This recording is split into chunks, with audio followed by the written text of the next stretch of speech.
हमारे पीछे यहाँ पे जो आप देख रहे हैं वो धर्मपुर पंचायत के हैं। यहाँ पे नूनदेव रविदास के समर्थक है। इनसे हम जानेंगे क्या पंचायत की कमान, पंचायत की जो बागडोर है किनके हाथों में सौंपेंगे और विकास को लेकर या फिर पैसे से वोट करेंगे, इनसे हम जानेंगे। जी, आपका नाम क्या हुआ? मेरा भी नूनदेव कुमार दास है। नूनदेव कुमार दास है। क्या आप इस बार क्या लक्ष्य रखे हैं, क्या सोचे हैं, किनके हाथों में आप कमान देंगे? हम तो एक्चुअली नूनदेव जी को समर्थन में हैं, ठीक है। और जो हमारे जो पास में जो भी है वो सब नूनदेव जी का। तो आपने पूरा तय कर लिया है कि नूनदेव को ही समर्थन करना है ना? इनको क्या आपको ऐसा अच्छा लगा जो इनको पूरे तहे दिल से पूरे मोहल्ले, पूरे पंचायत वालों ने समर्थन किया? क्या क्या ऐसा लगा? ऐसा ही फील हो रहा है जैसे कि पढ़ा लिखा व्यक्ति है और हर जगह से इसका जो है जानकारी है, कुछ इनकी जो है सो योग्यता भी है। ऐसा यानी कि योग्यता है, यानी कि ईमानदारी है और कर सकते हैं, पंचायत की विकास की ओर ले जा सकते हैं, भ्रष्टाचारी को मिटा सकते हैं, निःशुल्क सभी लोग को पहुंचाना है ना। हमारे बगल में यहाँ नूनदेव रविदास जी, इनसे हम जानेंगे कि आप जीतने के बाद क्या लक्ष्य रखे हैं और किन किन चीज़ों को लेकर आप आए पंचायत चुनाव में आप कदम रखे हैं। क्या आपको ऐसा लगा कि आपको पंचायत चुनाव लड़ना चाहिए? सबसे पहले मैं आपका चैनल को धन्यवाद देना चाहूँगा, क्योंकि आप बहुत लगन मेहनत के साथ मेरे यहाँ पहुँचने के जो प्रयास किए, इसके लिए मैं पंचायत में सबसे पहले जो प्रयास मेरा है कि मैं जब देश में इतनी बड़ी लॉकडाउन थी जी, तो हमने बहुत सारे जो बाहरी प्रवासी मजदूर थे उनका सर्वे करके सरकार को इकट्ठा करके हमने देने का काम किया है। उसके बाद जब 2 साल स्कूल बंद था तो हमारे संगठन और हम मिल करके उसका सर्वे करके सरकार को सौंपने का काम किया। और अभी पंचायत में 8 ऐसे जगह है जो निःशुल्क शिक्षा केंद्र चलाया जा रहा है हमारे संगठन की ओर से। तो मैं लगभग दिन समाज में रहा करता हूँ और काम करते आ रहा हूँ।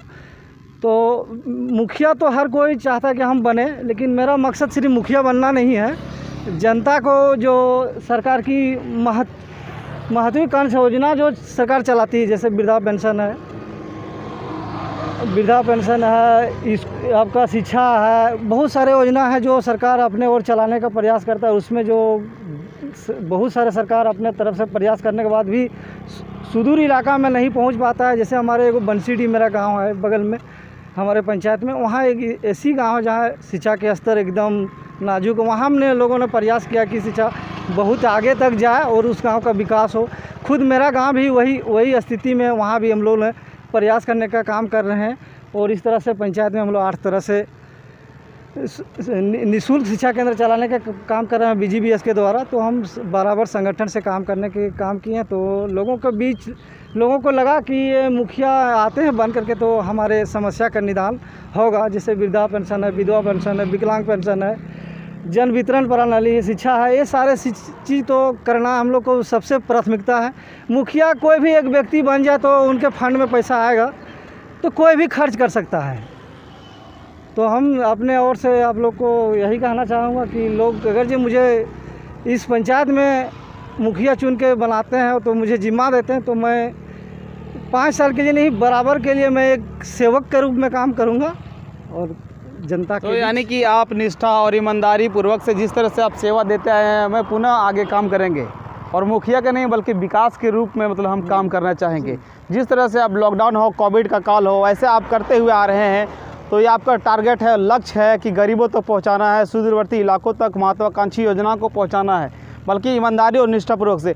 तो आप सारे चीज़ करेंगे, लेकिन जीतने के बाद आप महिलाओं के लिए कौन सा ऐसी योजना के लिए क्या उनके लिए क्या करना चाहेंगे?